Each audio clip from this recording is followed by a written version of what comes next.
Salut et sois le bienvenu dans cette vidéo. Dans cette vidéo, je te propose un défi très excitant. Et le défi, c'est 30 jours pour adopter une meilleure attitude, une bonne attitude. C'est un défi que je suis entièrement convaincu que si tu arrives à relever ça, tu ne cesseras pas de me remercier. Si tu aimes les défis, dis-moi déjà en commentaire combien de défis as-tu déjà relevé et si tu es déjà prêt à commencer ce nouveau défi. Si tu viens de me découvrir, mon nom c'est Omar Ndié. Je suis entrepreneur numérique, j'évolue dans le domaine de l'économie numérique, tout ce qui a trait aux activités numériques qui donnent également de l'argent de façon légale et en plus du développement personnel. Voilà pourquoi sur cette chaîne, je parle de business numérique et également du développement personnel. Parce que je suis entièrement convaincu que l'Afrique va triompher, bien évidemment en passant par l'économie numérique et du développement personnel. Et comme vous le savez, le développement personnel est la base de la base. C'est le carburant de l'entrepreneur. Si vous êtes entrepreneur aujourd'hui ou encore même si vous êtes dans le domaine du salariat, c'est très important de se développer personnellement. Voilà pourquoi dans cette vidéo,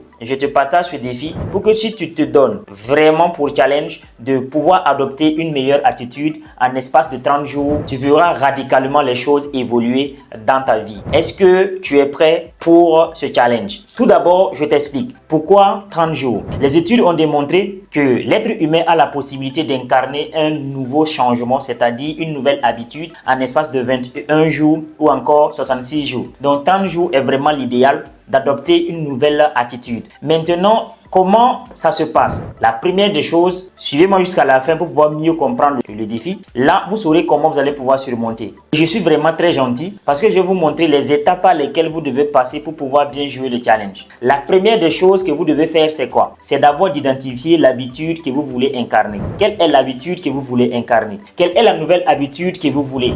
Je prends un exemple. Est-ce que vous voulez par exemple que chaque matin, vous faites 10 minutes de méditation? C'est une habitude. Est-ce que par exemple, vous voulez lire 15 pages par jour? C'est une habitude. Est-ce que par exemple, vous voulez faire 30 minutes de sport chaque matin? C'est une habitude. Voulez-vous boire 2 litres d'eau par jour? C'est une habitude. Toutes ces habitudes que je vous partage, il peut y avoir des centaines et des centaines. Mais la première des choses pour bien jouer ce challenge, c'est de choisir d'abord votre habitude. Alors, dis-moi dans les commentaires, quelle habitude vas-tu choisir? Est-ce que c'est pour lire? Est-ce que c'est pour boire l'eau? Est-ce que c'est pour faire le sport? Est-ce que ce n'est pas toucher directement ton téléphone dès lors que tu te réveilles? Quelle est l'habitude que tu veux adopter? Donc, première des choses, choisir son habitude. Deuxième étape, après avoir choisi l'habitude, qu'est-ce que vous devrez faire? La deuxième des choses, c'est que vous devez planifier. Et dans la planification, je vous donne des astuces. Ça veut dire que vous devez noter dans votre agenda. Je vous partage des choses que j'ai eu à faire et je continue de faire. Vous prenez un agenda, vous mettez, vous planifiez. Par exemple, c'est à quelle heure, par exemple, vous voulez boire l'eau? À quelle heure vous devez lire? À quelle heure vous voulez faire le sport? À quelle heure vous voulez méditer? Est-ce que c'est le matin? Est-ce que c'est la soirée? Est-ce que c'est au réveil? Est-ce que c'est au coucher? Ça, c'est la planification. Planifiez votre nouvelle habitude. C'est la deuxième étape que vous devez faire. Troisième étape à suivre, dès lors que vous avez choisi votre habitude, vous devez maintenant noter vos progrès. Vous devez noter votre avancement. Et ça, c'est très important. C'est-à-dire que lorsque vous ne notez pas vos progrès, si vous n'avez pas un suivi, vous n'allez pas sentir que vous êtes en train de réussir. Il y a un dernier point à la fin qui va vous permettre de tout comprendre et ça, c'est les défis, c'est-à-dire les obstacles en fait, les obstacles à la fin. Donc, lorsque vous avez fini de planifier, vous devez maintenant faire un suivi. Et le suivi va vous permettre de noter votre évolution. C'est très important de noter l'évolution parce que cela va vous donner un sentiment de croissance. C'est-à-dire que lorsque vous notez, voilà, vous cochez en fait l'habitude. Vous l'avez fait aujourd'hui, vous cochez. Si c'est matin et soir, vous les avez fait, vous cochez. Ainsi de suite. Ça vous permet en réalité de pouvoir mesurer votre croissance. Et c'est très important. Alors, l'avant-dernière étape qui va vous permettre de faire partie de ceux qui vont réussir ce challenge, ce n'est rien d'autre de se rendre compte des obstacles. Les obstacles, ça ne manque pas. Ça dit que plusieurs personnes ont tenté d'adopter une nouvelle habitude qui malheureusement ils n'ont pas pu. Dis-moi dans les commentaires si tu as déjà eu à essayer à adopter une nouvelle habitude qui malheureusement, en fin de compte, en espace d'une semaine, 10 jours, tu as abandonné.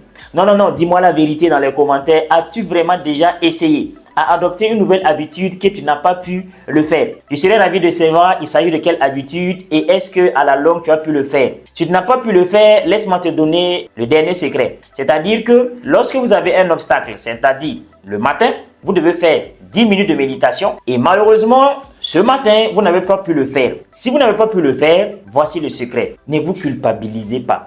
Ne vous découragez pas. N'abandonnez pas. Non. Ces obstacles, ça arrive toujours. Donc, dès que ça arrive, si vous vous culpabilisez, vous allez finir par vous décourager. Si vous vous découragez, vous allez voir que vous allez abandonner. Voilà pourquoi il est très important que lorsque vous croisez ce type d'obstacle, vous avez fait une journée, vous ne l'avez pas fait. Le lendemain, voilà, avec les paperasses, vous avez fini par vous coucher tard et du coup, vous n'êtes pas levé tôt et vous n'avez pas pu le faire. Ne vous culpabilisez pas. Ce que je vous dis, c'est très important parce que ça a été l'une de mes obstacles majeurs lorsque je voulais incarner un certain nombre d'habitudes. Ce que je te partage dans cette vidéo, comme tu le sais bien, c'est des choses que moi je pratique et ça a été bien avec moi et je décide de partager avec la communauté Triomphe d'Afrique afin que toute personne sache qu'on peut incarner une nouvelle habitude en espace de 30 jours. Oui, c'est possible. Dis-moi dans les commentaires si tu crois que c'est possible. Oui, c'est possible. Peu importe l'habitude, de la même manière qu'on veut adopter une nouvelle habitude, on peut également effacer une habitude qu'on ne veut pas. Comment ça se passe? Et ça, c'est la dernière chose que je te partage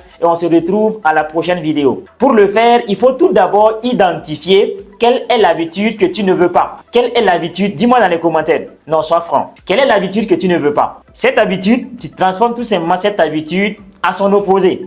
Et tu commences dès lors à poser cette habitude en suivant la chronologie que je viens de te partager dans cette vidéo.